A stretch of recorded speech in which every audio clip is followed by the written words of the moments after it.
and especially if we give them citizenship in Singapore, and we are talking about all Chinese, we are all Chinese, okay? So there's no ethnic problem, there's no racial, but just simply different in culture.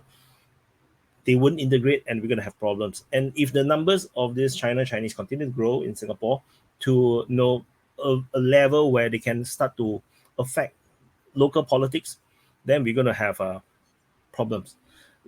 This is just the reality. And I'm just purely talking about Chinese and Chinese. We are all Chinese. So that's just how it is. So imagine it's different in ethnicity. We have the Moroccans and the Algerians that growing in population within France, and then they never integrate. I can imagine the problem to be much worse.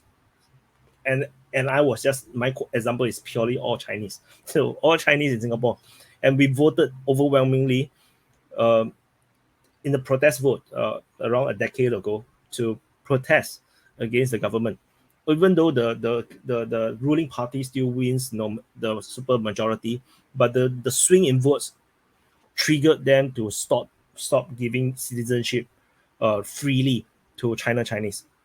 That is the reality in Singapore, and we are still, like I said, we're talking about Chinese with Chinese. So there's nothing racist about it. But when you bring in North Africans and French, and then suddenly it becomes so touchy. It's like so difficult to talk. Then you ignore it, you close your eyes, you think that you pretend that it doesn't happen. There's no problem.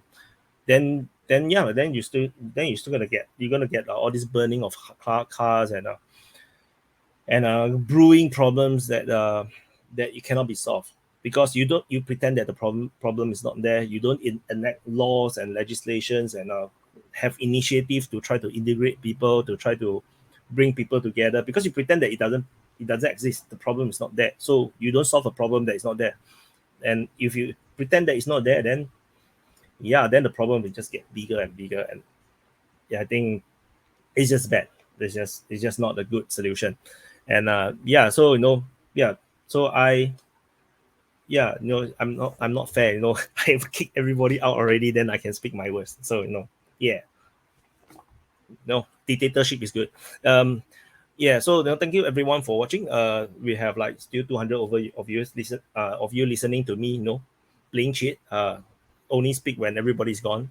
And so anyway, thank you for watching.